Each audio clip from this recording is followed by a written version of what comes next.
Hello champions. तो आज हम कंट्रोल एंड कोऑर्डिनेशन चैप्टर को 3D के थ्रू शॉर्ट में रिवाइज करेंगे। तो ये एक वन शॉट है, लेकिन ये वन शॉट रिवीजन के पर्पज से बना है, जहां आपको मैं 3D मॉडल्स के थ्रू आपको जो भी इंपॉर्टेंट डायग्राम्स है उसमें छुपा हुआ कंसेप्ट है वो एक्सप्लेन करूंगा। ठीक है, तो सबसे पहले इस चैप्टर की शुरुआत करेंगे हम लोग नर्व इम्पल्स के ट्रांसमिशन की, कैसे न्यूरॉन में इलेक्ट्रिकल इम्पल्स फ्लो होता है। तो उसके लिए मैं आपको 3D डायग्राम यहाँ दिखाता हूँ, general scheme of nerve impulse transmission. ठीक है, तो हमको पता है कि हमारे बॉडी में कंट्रोल एंड कोऑर्डिनेशन में दो टिश्यू का रोल है, नर्वस टिश्यू और मस्कुलर टिश्यू।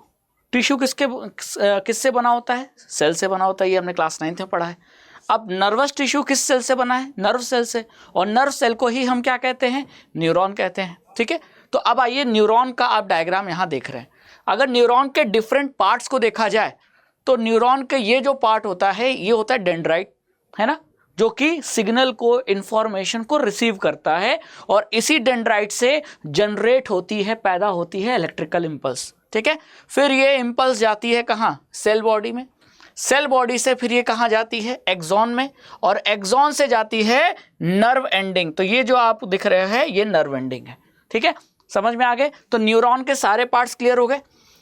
अब आप देख रहे हो, ये देखो इम्पल्स, एक्सॉन, नर्व एंडिंग, फिर दूसरे न्यूरॉन, फिर दूसरे न्यूरॉन से तीसरे न्यूरॉन, है ना, ये इस तरीके से तीसरे से चौथे न्यूरॉन, ये इस तरीके से फ्लो होती है।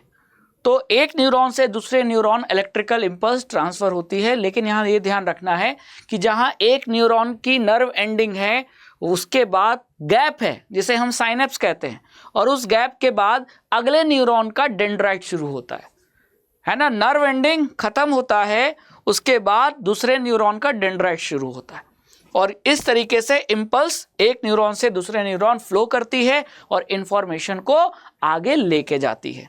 ठीक है, क्लियर? अब आप यहां देख रहे हो, दिख रहा है आपको? क्लियर? देख रहे हैं यहां साइनेप्स है, क्लियर? ये रहा साइनेप्स, बीच में गैप है ना, ये नर्व एंडिंग, ये क्या है? नर्व एंडिंग, और ये क्या है? दूसरे न्यूरॉन का ये डेंड्राइट है। तो जब सिग्नल यहां पहुंचता है, कहां? नर्व एंडिंग पे, तो यहां से कुछ केमिकल रिलीज होते हैं, और केमिकल इस गैप को क्रॉस करते हैं, गैप को कहते हैं साइनेप्स, और ये केमिकल जब दूसरे न्यूरॉन के डेंड्राइट पे जाके चिपक जाते हैं, ये देखो गए ना, ये देखो केमिकल जा रहे हैं, दिख रहा है? तो जैसे ही केमिकल्स इंफॉर्मेशन लेकर दूसरे न्यूरॉन के डेंड्राइट पे जाएंगे, तो दूसरे न्यूरॉन के डेंड्राइट पे फिर से इलेक्ट्रिकल इंपल्स पैदा होगा, और ये इंपल्स यहां से होते हुए फिर उसी तरीके से आगे पास होगा। तो इस तरीके से हम न्यूरॉन में इलेक्ट्रिकल इम्पल्स के ट्रांसमिशन का पूरा जो मैकेनिज्म है वो समझ सकते हैं। तो आई थिंक अब आपको न्यूरॉन के पार्ट्स और न्यूरॉन में इलेक्ट्रिकल इम्पल्स कैसे फ्लो होता है वो चीज़ समझ में आ गई होगी। साइनेप्स क्या होता है वो भी क्लियर हो गया होगा। अगर आपसे कभी पूछे ऐसा कि इलेक्ट्रिकल इम्पल्स का फ्लो का सही डायरेक्शन बताओ, तो आपका आंसर क्या होगा? आपका आंसर होगा from dendrite to cell body to axon, axon से नर्व एंडिंग। यही आपका सही सीक्वेंस है। क्लियर? और डायग्राम भी बहुत इंपॉर्टेंट है न्यूरॉन का, तो आप एनसीईआरटी के जो डायग्राम है उसकी प्रैक्टिस कर सकते हैं, एग्जाम में आता है। अब पहला टॉपिक तो कवर कर लिया, अब आते हैं इस चैप्टर के अगले टॉपिक के, और अगला टॉपिक है रिफ्लेक्स एक्शन।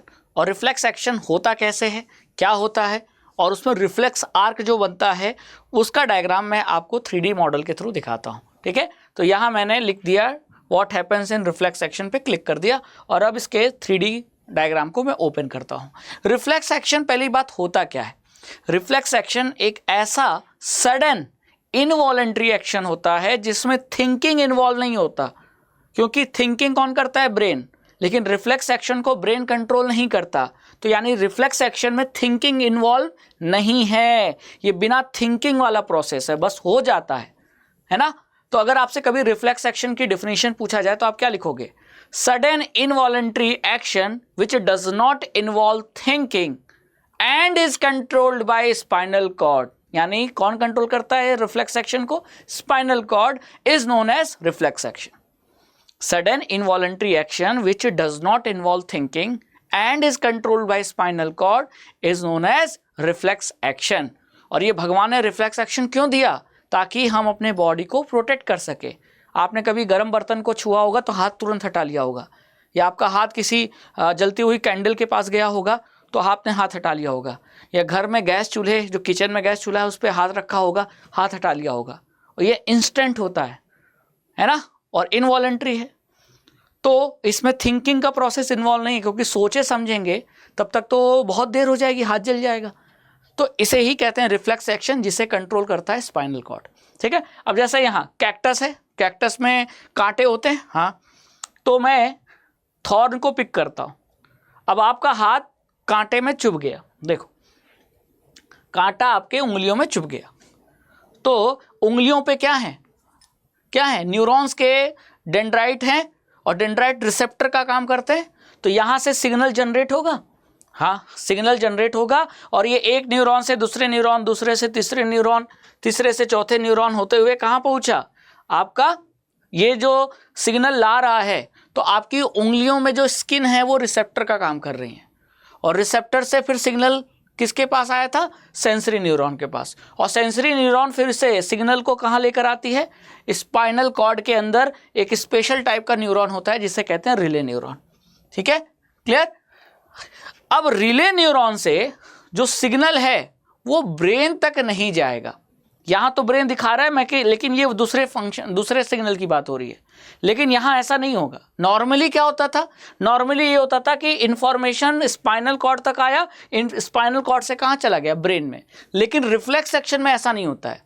रिफ्लेक्स एक्शन में आपको कांटा चुभा, रिसेप्टर के पास सिग्नल आया, रिसेप्टर से होते हुए आपके स्पाइनल कॉर्ड में आया, कौन लाया, सेंसरी न्यूरॉन। फिर सेंसरी न्यूरॉन सिग्नल को किसको दे देगा, स्पाइनल कॉर्ड के अंदर जो रिले न्यूरॉन है उनको दे देगा। अब रिले न्यूरॉन यहाँ से सिग्नल किसको दे देगा, ये देखो यहाँ ब्लिंक कर रहा है, ये सिग्नल है। अब ये सिग्नल आ जाएगा मोटर न्यूरॉन के पास। तो रिसेप्टर से सेंसरी न्यूरॉन, सेंसरी न्यूरॉन से स्पाइनल कॉर्ड, और स्पाइनल कॉर्ड से फिर मोटर न्यूरॉन। अब मोटर न्यूरॉन सिग्नल को वापस लेके जाएगा, देखो मोटर न्यूरॉन लेके जा रहा है कहाँ तक, इफेक्टर तक, और इफेक्टर कौन होता है, मसल्स। और जैसे ही सिग्नल इफेक्टर यानी मसल्स तक पहुंचेगा, मसल्स कॉन्ट्रैक्ट करेंगी और आप अपना हाथ तुरंत कांटे से हटा लोगे, और ये सब काम विद इन द माइक्रोसेकंड होता है। तो रिसेप्टर से लेकर इफेक्टर तक का ये जो पाथ है रिफ्लेक्स एक्शन का, इसी पाथ को रिफ्लेक्स आर्क कहते हैं। क्या कहते हैं, रिफ्लेक्स आर्क। तो रिफ्लेक्स आर्क का एनसीईआरटी में डायग्राम दिया हुआ है, वो डायग्राम बहुत इंपॉर्टेंट है, उससे क्वेश्चन आता है। ठीक है, तो सिग्नल कहाँ से शुरू हुआ, रिसेप्टर, रिफ्लेक्स आर्क में रिसेप्टर से सेंसरी न्यूरॉन, सेंसरी न्यूरॉन से स्पाइनल कॉर्ड, स्पाइनल कॉर्ड के अंदर रिले न्यूरॉन्स तक, और रिले न्यूरॉन से फिर मोटर न्यूरॉन, और मोटर न्यूरॉन से फिर इफेक्टर तक। ये आपका रिफ्लेक्स आर्क का पूरा पाथ है, और इसको आपको ध्यान रखना है। तो आप देख रहे हैं ये काम विद इन द माइक्रोसेकंड होता है, छूते ही हाथ हटा लिया, छूते ही हाथ हटा लिया। ठीक है, और ये फ्लो चार्ट बहुत इंपॉर्टेंट है, यानी ये जो सीक्वेंस है रिफ्लेक्स आर्क का, ये बहुत इंपॉर्टेंट है। कई बार ऐसा क्वेश्चन भी पूछा गया है कि सेंसरी न्यूरॉन का काम क्या है। तो आप देख रहे हो सेंसरी न्यूरॉन क्या कर रहा है, सिग्नल को रिसेप्टर से कहाँ तक लेके जा रहा है, रिले न्यूरॉन। रिले न्यूरॉन कहाँ पाए जाते हैं, स्पाइनल कॉर्ड के अंदर। यानी रिसेप्टर से सिग्नल को स्पाइनल कॉर्ड तक ले जाने का काम सेंसरी न्यूरॉन का है, और मोटर न्यूरॉन का काम क्या है, स्पाइनल कॉर्ड से सिग्नल इफेक्टर तक लाने का काम मोटर न्यूरॉन का है। तो ऐसे क्वेश्चन भी बन जाते हैं। तो यहाँ से हमने रिफ्लेक्स एक्शन क्या है उसकी डिफिनीशन वो देखी, रिफ्लेक्स एक्शन क्यों बनाया गया है ना, और रिफ्लेक्स एक्शन में सिग्नल कैसे जाता है, उसका सीक्वेंस क्या है, और रिफ्लेक्स आर्क, है ना। ये सब कुछ हमने आज के इस लेक्चर में कवर किया है, और वो भी 3D डायग्राम के थ्रू। और अब आप देख रहे होंगे कि ये रिफ्लेक्स एक्शन क्यों ज़रूरी है ना। और 3D डायग्राम देखने के बाद अब आपको समझ में आ गया होगा हाँ कितना ये मैकेनिज्म और कौन इसे कंट्रोल करता है। तो इसे कंट्रोल कौन करता है, स्पाइनल कॉर्ड। देन अब बात कर लेते हैं अगले टॉपिक की, that is human brain. Human brain को अगर समझना है तो सबसे पहले ह्यूमन नर्वस सिस्टम को समझना पड़ेगा। भाई ह्यूमन नर्वस सिस्टम किससे बना है, न्यूरॉन से। लेकिन ये न्यूरॉन्स मिलके सेल है तो टिश्यू बनाएंगे, टिश्यू मिलके ऑर्गन बनाएंगे। तो बेसिकली जो ह्यूमन का नर्वस सिस्टम है उसको दो पार्ट में डिवाइड किया है, सेंट्रल नर्वस सिस्टम और पेरिफेरल नर्वस सिस्टम, यानी सीएनएस और पीएनएस। अभी एग्जाम में पूछा जाता है सीएनएस किसका बना है, पीएनएस किसका बना है। तो सीएनएस बना होता है ब्रेन और स्पाइनल कॉर्ड का, ठीक है। अब ब्रेन और स्पाइनल कॉर्ड को मिला के कह रहे हैं सीएनएस। अब ब्रेन और स्पाइनल कॉर्ड से कुछ नसें भी बाहर निकलती हैं। ब्रेन से निकलने वाली नसों को क्रेनियल नर्व्स और स्पाइनल कॉर्ड से निकलने वाली नसों को स्पाइनल नर्व्स कहते हैं। और यही स्पाइनल और क्रेनियल नर्व्स है ना, ये मिलके बनाता है पीएनएस। क्या मिलके बनाता है? पीएनएस। तो अगर आपसे पूछा जाए कि पीएनएस किसका बना है, तो आपका आंसर होगा cranial nerves arising from the brain and spinal nerves arising from the spinal cord. और यही क्रेनियल और स्पाइनल नर्व्स मिलके पीएनएस बनाते हैं। और पीएनएस का काम क्या है? बॉडी और सीएनएस के बीच में कम्युनिकेशन का काम है ना, the communication between the nervous system. कौन सा नर्वस सिस्टम? सीएनएस। तो सीएनएस और बॉडी के बीच में कम्युनिकेशन का काम पीएनएस करता है। और सीएनएस पीएनएस मिलके बॉडी का ह्यूमन नर्वस सिस्टम बनाता है, ठीक है। अब आ जाए अगर ब्रेन पे, तो ये रहा एनसीईआरटी में जो आपका ब्रेन का डायग्राम है। सबसे पहले तो ये डायग्राम बहुत अच्छे से क्लियर होना चाहिए। अब ब्रेन को बेसिकली हमने 3 पार्ट में डिवाइड कर रखा है, फोर ब्रेन, मिड ब्रेन और हाइंड ब्रेन। फोर ब्रेन के फर्दर 2 पार्ट है, सेरेब्रम ये वाला पूरा पार्ट और हाइपोथैलेमस। मिड ब्रेन का कोई पार्ट नहीं है बताया गया एनसीईआरटी में। हाइंड ब्रेन के फर्दर 3 पार्ट बताए गए हैं, पॉन्स, मेडुला और सेरेबेलम, ठीक है। अब अगर 1 बाय 1 फंक्शन देखें तो हमारे बॉडी के जितने भी वॉलंटरी फंक्शन है, वॉलंटरी मूवमेंट, उसे कौन कंट्रोल करता है? सेरेब्रम। और सेरेब्रम में विजन, हियरिंग, स्मेल, इन सब का अलग अलग एरियाज होता है जहां ये इंफॉर्मेशन क्या होती है? रिसीव होती है, ठीक है। अब बात करें हाइपोथैलेमस की, तो हाइपोथैलेमस हमारा सेंटर होता है हंगर और थर्स्ट का, यानी भूख और प्यास का सेंटर हाइपोथैलेमस है। यानी हमें भूख लगी है, कौन बताएगा? हाइपोथैलेमस। हमें प्यास लगी है, कौन बताएगा? हाइपोथैलेमस। और हमने खाना खाकर पेट भर गया है मेरा, तो ये जो फीलिंग है जिसे एनसीईआरटी में बोला गया है फीलिंग फुल, तो ये कौन हमें बताएगा? ये हमें बताएगा हाइपोथैलेमस, ठीक है। तो आप एक ये चार्ट आप देख सकते हो, चार्ट बहुत इंपॉर्टेंट है। तो हाइपोथैलेमस का काम क्या हो गया? हाइपोथैलेमस का काम हो गया हमारे हंगर और थर्स्ट को कंट्रोल करना और फीलिंग ऑफ फुल देना, है ना, clear. Sensation of feeling full is because of centre that is known as hypothalamus, clear. अब अगर बात करें तो अब आता है इसमें नेक्स्ट क्या? मेडुला। मेडुला का काम है हमारे बॉडी की जितने भी इनवॉलंटरी एक्शंस हैं, इनवॉलंटरी वर्क हैं। अब इनवॉलंटरी एक्शन के एग्जाम्पल आपसे पूछा जा सकता है, तो आपके एनसीईआरटी में 3 एग्जाम्पल दिए गए हैं, ब्लड प्रेशर, सलाइवेशन और वोमिटिंग। ये सब इनवॉलंटरी एक्शन के एग्जाम्पल हैं। और ऐसे इनवॉलंटरी एक्शन को कौन कंट्रोल करता है? हाइंड ब्रेन का मेडुला, ठीक है। और फिर नेक्स्ट आता है हाइंड ब्रेन का एक और part that is cerebellum. Cerebellum का पार्ट काम है बॉडी के बैलेंस और पोस्चर को मेंटेन करना। तो कभी ऐसा क्वेश्चन आ जाए कि अगर walking in a straight line है, यानी सीधी रेखा पे लाइन पे चलना है, या बाइसाइकिल राइड करना है, या पेंसिल को पिक करना है, तो ब्रेन के किस पार्ट से एसोसिएटेड है? तो आंसर होगा सेरेबेलम, क्लियर। तो ये थे हमारे ब्रेन के इंपॉर्टेंट पार्ट्स और उनका फंक्शन। अब बात करते हैं नेक्स्ट टॉपिक की, that is coordination in plants. तो अगर हम प्लांट्स की बात करें तो प्लांट्स में जो मूवमेंट होता है वो 2 कारण की वजह से होता है।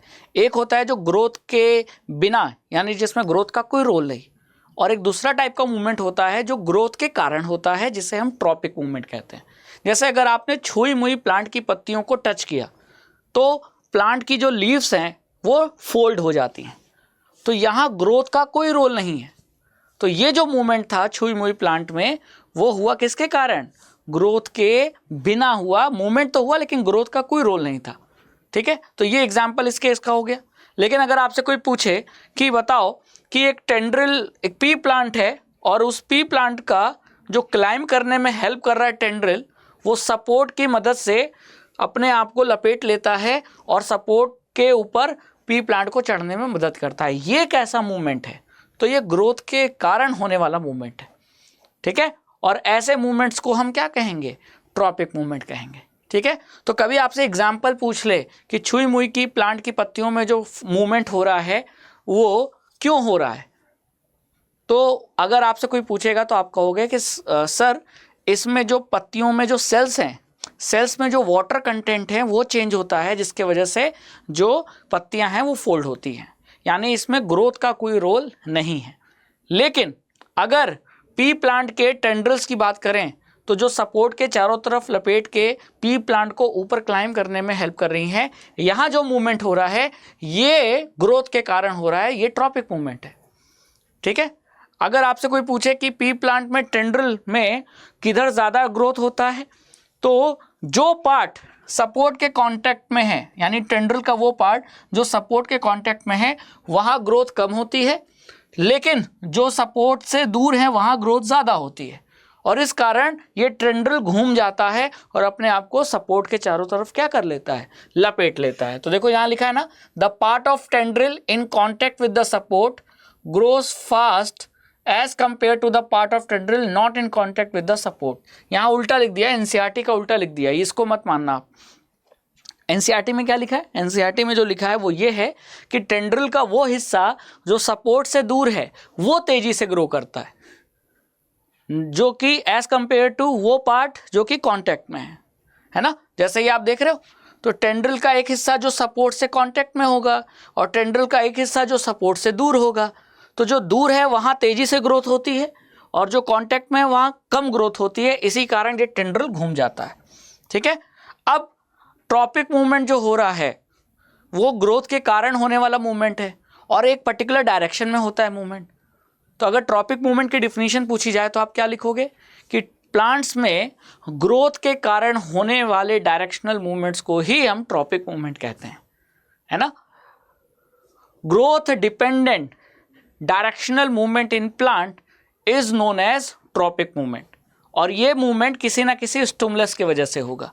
तो अगर पानी के वजह से हुआ तो हाइड्रोट्रोपिज्म, लाइट के वजह से हुआ तो फोटोट्रोपिज्म, ग्रेविटी के वजह से हुआ तो जियोट्रोपिज्म, केमिकल्स के वजह से हुआ तो कीमोट्रोपिज्म। अब आपको मैं 1 बाय 1 बताता हूँ। सबसे पहले फोटोट्रोपिज्म देखते हैं।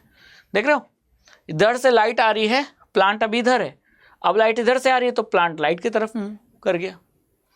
अब इधर से लाइट आ रही है तो प्लांट इधर मूव कर गया। तो ये प्लांट में जो मूवमेंट हो रही है ये फोटोट्रोपिज्म है, जिसमें लाइट का रोल है ना। और शूट लाइट के तरफ ग्रो कर रही है, तो शूट आपकी पॉजिटिव फोटोट्रॉपिक हो गई। रूट लाइट से दूर नीचे की तरफ जा रही है तो रूट हो गई नेगेटिव फोटोट्रॉपिक। बात समझ में आ गया? तो ये है फोटोट्रॉपिज्म। ठीक है, फिर अगर हम बात करें ग्रेविटी यानी geotropism, tropic movement due to gravity, तो आप यहां देख पा रहे हो, अगर मैं इस गमले को टच करूं, है ना, तो ग्रेविटी नीचे की तरफ है, रूट भी नीचे जा रहा है, लेकिन शूट ऊपर जा रहा है। तो ग्रेविटी के तरफ जो मूवमेंट होगा वो पॉजिटिव कहलाएगा, यानी स्टिमुलस के तरफ मूवमेंट होगा वो पॉजिटिव कहलाएगा। हाँ, कहलाएगा। तो रूट स्टिमुलस, स्टिमुलस क्या है? ग्रेविटी किधर है? नीचे की तरफ। रूट भी किधर जा रहा है? नीचे। तो रूट क्या हुआ? Positively geotropic. लेकिन ग्रेविटी नीचे लग रही है, शूट ऊपर जा रहा है, तो शूट क्या हुआ? Negatively geotropic. और ये जियोट्रॉपिज्म का एग्जाम्पल हुआ। ठीक है, तो ये शूट हो गया नेगेटिवली जियोट्रॉपिक, रूट हो गया पॉजिटिवली जियोट्रॉपिक। अब बात करते हैं वाटर की यानी हाइड्रोट्रॉपिज्म की। तो यहाँ हमने देखा कि मिट्टी में हमने एक मिट्टी का बर्तन था, उसमें पानी भर दिया। अब बगल में जो प्लांट है उसका रूट अपने आप उधर मुड़ गया जिधर पानी था, यानी पानी की वजह से ये ट्रॉपिक मूवमेंट हुआ। तो इस ट्रॉपिक मूवमेंट को क्या कहेंगे? हाइड्रोट्रॉपिज्म। और फिर लास्ट में आता है केमिकल्स के वजह से होने वाला ट्रॉपिक मूवमेंट यानी कीमोट्रॉपिज्म, और इसका एग्जाम्पल है growth of pollen tube towards ovule. तो ओव्यूल के तरफ पॉलन ट्यूब क्यों ग्रो करता है? क्योंकि ओव्यूल से कुछ केमिकल रिलीज होते हैं जो कि अट्रैक्ट, खींच लेते हैं। किसको अट्रैक्ट करते हैं? पॉलन ट्यूब को। इसीलिए पॉलन ट्यूब हमेशा ओव्यूल के तरफ ही जाती है ना। तो growth of pollen tube towards ovule is known as is an example of chemotropism. तो आपके 4 टाइप के ट्रॉपिक मूवमेंट होते हैं जो एनसीईआरटी में दिए गए हैं, और यहाँ ये टाइप्स ऑफ ट्रॉपिक मूवमेंट भी कवर हो जाता है। अब बात कर लेते हैं प्लांट में जो ट्रॉपिक मूवमेंट होता है वो जिन केमिकल्स के वजह से होता है, जिन्हें हार्मोन्स कहते हैं, यानी प्लांट हार्मोन्स के बारे में। तो बेसिकली प्लांट हार्मोन्स 2 कैटेगरी में डिवाइडेड हैं। प्लांट ग्रोथ को प्रमोट करने वाले यानी ग्रोथ प्रमोटर, और प्लांट ग्रोथ को इनहिबिट करने वाले यानी रोकने वाले यानी ग्रोथ इनहिबिटर।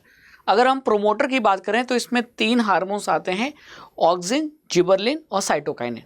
और ग्रोथ को इनहिबिट करने वाले कैटेगरी में आता है सिर्फ एक hormone, that is abscisic acid. अब वन बाय वन इन सारे प्लांट हार्मोन्स का फंक्शन देख लेते हैं। पहला है ऑक्सिन। ऑक्सिन कहाँ पाया जाता है? ऑक्सिन पाया जाता है शूट की टिप पे। जब शूट की टिप पे लाइट पड़ती है तो ऑक्सिन जो कि प्रॉपर पूरे शूट के टिप पे पाया जाता था वो ब्राइटर साइड से शेडी साइड की तरफ डिफ्यूज हो जाता है ना। यानी कि आप ऐसे समझ सकते हैं कि जैसे ये प्लांट है और प्लांट के एक तरफ से ज़्यादा लाइट आ रही है, तो इधर से लाइट आएगी तो ये ब्राइटर साइड हो गया, और इधर लाइट कम है तो ये शेडी साइड। तो जो ऑक्सिन है उसका कंसंट्रेशन शूट के टिप पे किधर ज़्यादा हो जाएगा? Shady side. यानी ऑक्सिन ब्राइटर साइड से शेडी साइड की तरफ डिफ्यूज हो जाएगा, और जिधर ऑक्सिन ज़्यादा होगा उधर ज़्यादा ग्रोथ होगी, और जिधर ऑक्सिन कम होगा उधर कम ग्रोथ होगी। और इस वजह से जो प्लांट का शूट का टिप है वो किधर मुड़ जाएगा? वो लाइट की तरफ मुड़ जाएगा, और इस तरीके से फोटोट्रोपिज्म होगा। ठीक है। और ऑक्सिन हार्मोन सेल्स को लॉन्गर करने में हेल्प करता है, यानी शूट की टिप को लंबा करने में ऑक्सिन हार्मोन का रोल है, क्योंकि ये सेल्स को लंबा करता है, लॉन्गर ग्रो करने में हेल्प करता है। अब बात कर लेते हैं नेक्स्ट प्लांट हार्मोन की, and that is gibberellin. Gibberellin hormone एक ऐसा हार्मोन है प्लांट का जो कि ग्रोथ ऑफ स्टेम परफॉर्म करता है, यानी स्टेम की ग्रोथ लंबाई में नहीं, स्टेम की ग्रोथ थिकनेस में। तो स्टेम ज़्यादा से ज़्यादा शूट थिक हो, मोटा हो, ये आपका जिबरलिन हार्मोन के कारण होता है। नेक्स्ट अगर प्लांट हार्मोन की बात करें तो that is cytokinin. Cytokinin promote cell division. अब प्लांट में ऐसे बहुत सारे एरियाज होते हैं जैसे फ्रूट, सीड्स, जो कि रैपिड सेल डिवीज़न जहाँ होता है, और इन्हीं रैपिड सेल डिवीज़न वाले एरिया में ग्रेटर कंसंट्रेशन में पाया जाता है साइटोकाइनिन हार्मोन, जो कि सेल डिवीज़न परफॉर्म करता है। फिर आता है next and last abscisic acid, जो कि एक प्लांट ग्रोथ इनहिबिटिंग हार्मोन है, और इसी के कारण ग्रोथ रुकती है या ग्रोथ को इनहिबिट किया जाता है, और यही एब्सिसिक एसिड प्लांट में विल्टिंग ऑफ लीव्स भी कॉज करता है। तो ये रहे प्लांट हार्मोन और उनके सारे इंपॉर्टेंट फंक्शन। प्लांट हार्मोन पढ़ने के बाद अब हम आगे चलते हैं और एनिमल हार्मोन्स पढ़ते हैं। एनिमल हार्मोन्स प्रोड्यूस कहाँ होता है? सबसे पहली बात हमें ये समझना ज़रूरी है, एनिमल हार्मोन्स प्रोड्यूस होते हैं एंडोक्राइन ग्लैंड्स में। तो बनते एंडोक्राइन ग्लैंड्स में हैं, वहाँ से निकलकर ब्लड में आ जाते हैं, और ब्लड के साथ फ्लो करके कहीं और जाकर अपने टारगेट ऑर्गन पर एक्शन करते हैं, यानी पैदा कहीं और हुए, काम कहीं और करते हैं। ठीक है। तो हमें बेसिकली हार्मोन किस एंडोक्राइन ग्लैंड से बने और क्या काम करते हैं, ये 3 चीज़ बेसिकली हमको पढ़ना है। ठीक है। तो हार्मोन इन एनिमल्स में आपको पहली बात तो एंडोक्राइन ग्लैंड्स की हमारी लोकेशन क्या है, हमारे बॉडी में कहाँ कहाँ कौन से एंडोक्राइन ग्लैंड्स पाए जाते हैं, मेल और फीमेल में। कुछ ग्लैंड्स कॉमन होते हैं, कुछ स्पेसिफिक होते हैं, जैसे ओवरी केवल फीमेल में, टेस्टिस केवल मेल में, लेकिन बाकी सारे ग्लैंड तो कॉमन ही हैं, है ना। तो अगर हम एंडोक्राइन सिस्टम यानी हार्मोन्स की बात करें तो इसमें सारे ग्लैंड्स आ जाएंगे। ठीक है। अब आप ये देख रहे हो हमारे ब्रेन में सबसे पहला पीनियल ग्लैंड, फिर हाइपोथैलेमस ग्लैंड दिख रहा है, फिर ये थायराइड पिट्यूटरी ग्लैंड। कौन सी ग्लैंड? Pituitary gland. ठीक है। तो ब्रेन में कौन कौन सी होती है? पीनियल, हाइपोथैलेमस और पिट्यूटरी ग्लैंड।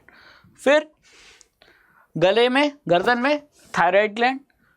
थायराइड के बाद चेस्ट पे आता है थाइमस ग्लैंड।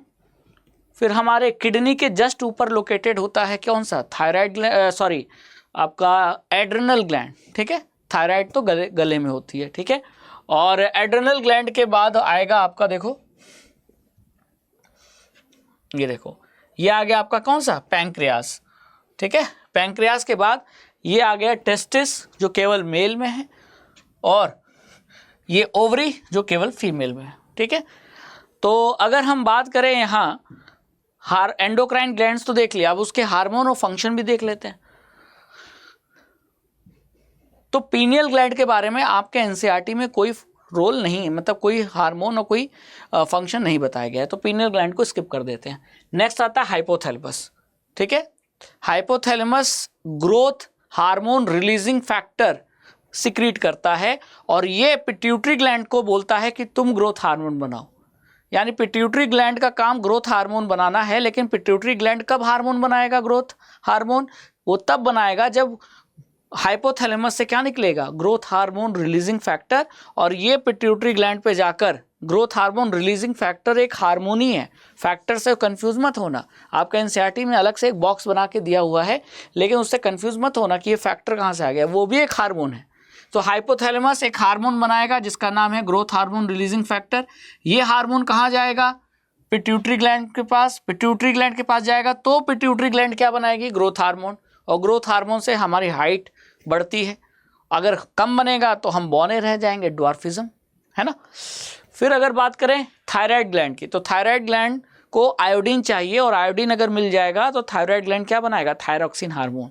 और वो थायरॉक्सिन हार्मोन हमारे बॉडी में कार्बोहाइड्रेट, फैट और प्रोटीन का मेटाबॉलिज्म कंट्रोल करता है और बॉडी की बेस्ट बैलेंस ग्रोथ प्रोवाइड करता है। ठीक है, थाइमस का कोई फंक्शन बताया नहीं है। फिर बात करें एड्रिनल ग्लैंड की, तो एड्रिनल ग्लैंड हमारे किडनी के जस्ट ऊपर लोकेटेड होता है, मेल और फीमेल दोनों में।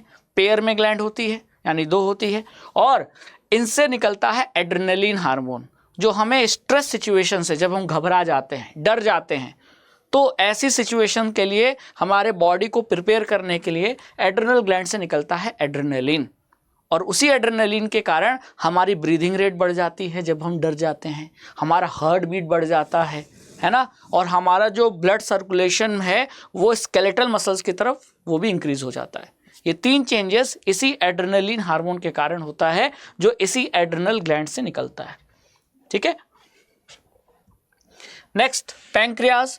तो पैंक्रियाज लाइफ प्रोसेस चैप्टर में जब डाइजेशन पढ़ा था तब वहाँ पढ़ा था कि ये एंजाइम निकालता है, लेकिन साथ ही साथ ये हार्मोन भी निकालता है। और हार्मोन कौन सा? इंसुलिन, जो हमारे ब्लड शुगर लेवल को क्या करता है? कंट्रोल करता है। जिन लोगों को इंसुलिन हार्मोन कम बनता है उनको डायबिटीज़ की प्रॉब्लम होती है, मधुमेह, यानी उनका ब्लड शुगर लेवल कभी डाउन हो ही नहीं पाता, हमेशा ज़्यादा रहता है, और इसी को कहते हैं डायबिटीज़। ठीक है, तो जिनको डायबिटीज़ होता है वो बाहर से इंजेक्शन लेते हैं, किसका? इंसुलिन हार्मोन का। ठीक है, क्लियर। फिर अगर मेल्स की बात करें तो मेल्स में टेस्टिस होता है जो टेस्टोस्टेरोन हार्मोन प्रोड्यूस करता है, और ये हार्मोन के कारण ही जो दाढ़ी मूछ का आना लड़कों में वो दिखाई देता है ना। और अगर फीमेल्स की बात करें तो फीमेल्स में ओवरी होता है, ओवरी से एस्ट्रोजन हार्मोन निकलता है, और वो एस्ट्रोजन हार्मोन के कारण ओवरी से एग रिलीज होता है, यानी ओवुलेशन में हेल्पफुल होता है हार्मोन एस्ट्रोजन जो ओवरी से रिलीज होता है।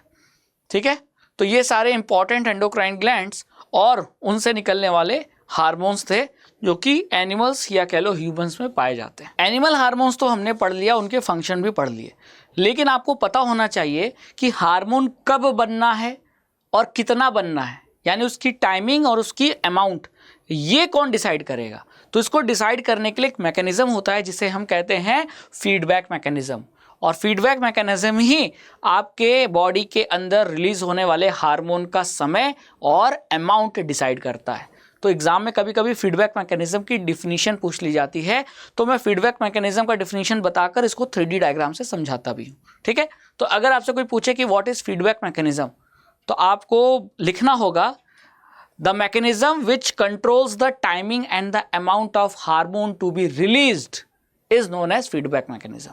ठीक है, अब एनसीईआरटी में इस मैकेनिज्म को इंसुलिन हार्मोन से एक्सप्लेन किया है। कैसे? देखो, ये ब्लड है, ब्लड वेसल है, और ब्लड वेसल में ब्लड बह रहा है और ब्लड के साथ साथ ग्लूकोज भी बह रहा है। तो ये ब्लू कलर का क्या है? ग्लूकोज। तो आप जैसे ही खाना खाते हो या आपका ब्लड शुगर लेवल जैसे ही एक नॉर्मल लिमिट से ज़्यादा बढ़ता है तो ये डिटेक्ट कर लेता है कौन? पैंक्रियाज के सेल्स। तो high sugar level are detected by the cells of pancreas. अगर जैसे ही पैंक्रियाज को पता चलता है कि ब्लड का शुगर लेवल बढ़ गया है, तो पैंक्रियाज से क्या निकलता है? Insulin hormone.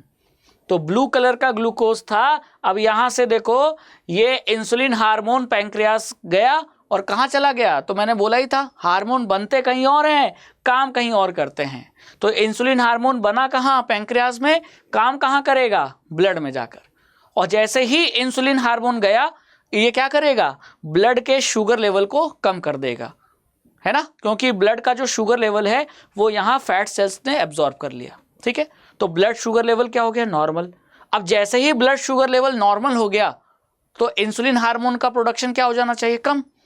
तो जैसे ही ब्लड शुगर लेवल नॉर्मल हो जाएगा, ये भी फिर पता चल जाएगा किसको, सेल्स के, पैंक्रियास के सेल्स को। और जैसे ही पैंक्रियास के सेल्स को पता चलेगा कि ब्लड शुगर लेवल नॉर्मल हो गया है, तो पैंक्रियास क्या करेंगी, स्टॉप सिक्रेटिंग इंसुलिन, यानी इंसुलिन हार्मोन का प्रोडक्शन रोक देंगी।